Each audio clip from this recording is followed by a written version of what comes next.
When I was a small child, my mother had an uncle that worked in the Vatican Secretary of State's office as a civilian, and on occasions when he would come home to visit the family, he would sit for hours and talk about the international intrigue going on behind the scenes of world government and religion, and it was fascinating to me, and I grew up with this. I have a senator and a congressman in my family from long ago. I have federal judges in my family, so I grew up in the atmosphere of politics behind the scenes, listening to very wise men in politics and religion talking about conspiracies and international intrigue. And so I was very interested in this subject in my teens, and then of course when I first heard your albums that you produced on the Illuminati, all the pieces began to fit together better for me, because I understood there was world conspiracy. Something that the old man said many years ago. He said that conspiracies are able to deal with just about anything. They can buy you off, they can shoot you, they can deal with you in just about any way they want. Well, they own the money system. Right, but the one thing he said they cannot deal with is exposure. No conspiracy can deal with exposure. Once the truth is out and the people understand, then they have problems. And I am saying that the power of any government is in people. And a classic example of that, how would you like to go to a summit with the King of America and the King of China, and you being the King of Fredonia with 500 subjects? You might as well stay home, because the power of a king is in how many people are in his kingdom.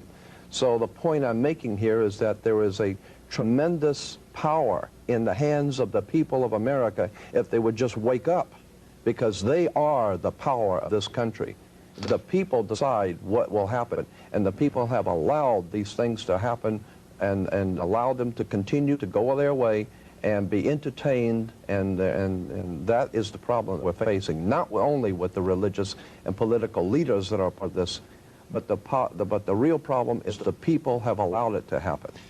Well, in the land of the blind, the one eye is king.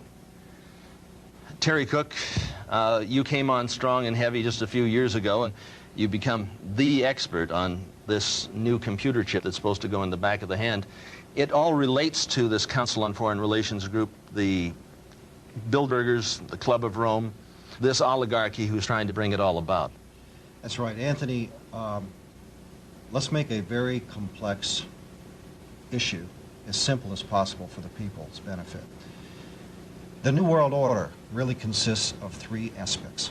There is a New World political system that everyone today is calling the New World Order. As well as that, there is an economic plan for the New World Order, and that is called the New World Economic Order. In addition to those two items, there's a third plan for religion. You see, the planners of the world know that men need a religion of some kind, even if it's a false one. So they have a plan to give us a new age world global occultic religion. So really there's three aspects to this New World Order. A New World Economic Order in which a computer chip will be injected into our hands or foreheads as a means to track, control, and identify us, and will also be used to make our purchases and scan its Well, they've already put the program in Los Angeles. In fact, right. A trilateralist named Mayor Bradley, Uncle Tom Bradley, was responsible for putting this in dogs. Right. And your children will be considered like animals. And but you know, before we get into that, which is later down the road, I think we should clearly explain to people what the Illuminati is. You know, for those of us who are acquainted with this term, we don't have to explain it to ourselves, but for the average person out there, they've never heard this term. Jordan, explain to people what Illuminati means. Well, it comes from, the word Illuminati comes from the Latin word illuminan or illumin, which means light. And so anyone who is enlightened or brilliant, and of course those who are the most enlightened are called brilliant people. Well, it comes from Lucifer. Well, what we're really talking about here yeah. is Lucifer, the fallen angel, and they have picked up on this, the Illuminati. And if you take a look at some of the Chevys, now they're called the Illumin. They have the horns going up in the back of the vehicle, very subtly telling us that something is coming down by the year 2000. Yes. Well, as I was saying, it implies those who hold the light, the enlightened ones, and they sent us a statue, as a matter of fact. Those ancient Illuminatis sent us a statue called the Statue of Liberty. It's holding the torch of illumination, which is the Promethean torch of Freemasonry. And if you go to the Statue of Liberty, you'll see a bronze plaque inside saying that this was given to the government of America by the French Grand Orient Temple Masons. And it is a symbol of Grand Orient Freemasonry in America, the holder of the light. And that's exactly the same torch that is carried during the Olympics. It is the torch of Prometheus. It's not the torch of freedom. No, it's not the torch of freedom. Of the Illuminati. Illumination. So essentially, in a nutshell then, Jordan, these men whom we tend to call or group in an organization called the Illuminati. It's a loose-knit but tightly secretive organization. Well, operating through absolutely. the Council on Foreign Relations, through the Trilateral Commission, through the Club of Rome, through Global 2000, which wants to reduce the population of the planet by, 25%. 25, that's 1,250,000,000 people have to be exterminated by the year 2000. Well, they can do that. So they essentially, have the technology. this Illuminati then is the group of men who control not only all the money on the planet through all the world banks and the Federal Reserve and so on, but they control essentially all the governments. And so these men are planning to bring about a global form of government that's unique in all history. It's a total enslaving system of world communism and fascism, controlled by a hierarchy in Europe that Anthony calls what? The oligarchy. Well, no, I call it the evilarchy. The evilarchy. The oligarchy of evil. So these men are satanically inspired, and of course we get that term from the Bible, which means the devil. They're satanically inspired to bring about a global form of government to every nation on earth. I wanted to add also that on the back of the Liberty dime, on the back of the old dime in America, there was the fascism, which you look in the encyclopedia or dictionary and look up the word fascism, you'll see that the symbol for world fascism was a bundle of sticks or bundle of rods with a hatchet head. That was on the back of the Well, you see that dime. on each side of the speaker's podium at Congress. Oh, absolutely. So they and have the fascist on each side. Absolutely, and it's also the symbol for the United States Senate is the fascist. But the point I want to make is that was on the old dime. Now on the new dimes, you will see it has been transplanted a torch instead of the old fascist, because fascism was used at one time to prepare the world for New World Order. Now the New World Order is in place. That's why on the dollar bill it says Novus Ordo Seclorum is New Order of the World, but at the top of the pyramid on the back of the dollar bill is Annuit Coeptus, which is not means our enterprise or our project has been crowned with success. So the point I want to make is that on the back of the American dime today, anyone can look at the back of the dime and see the torch of illumination, which is carried in the Olympics, which is the torch that the Statue of Liberty carries. It is the torch of the Illuminati who are illuminated. But what we need to do is explain this term New World Order, because do you realize how few people out there have actually heard George Bush and others use this occultic phrase that we're talking about, the New World Order? George Bush said it well over 200 times, and if you ask the average person on the street if they even heard it once, they'll answer no. When Hitler talked about a 1,000-year Reich, and Bush talks about 1,000 points of light, there's more than just a small similarity. They are one and the same. We're talking about a Fourth Reich of the rich, and that's what we're talking about with the New World Order. They want it all. And that fiat funding money that we use isn't money at all. It's debt in the privately owned Federal Reserve. Well, the privately owned Federal Reserve is neither federal nor a reserve. It's private. That's right. A private banking institution which is draining us. It's like America is an invalid in the hospital and dying, and they're putting up an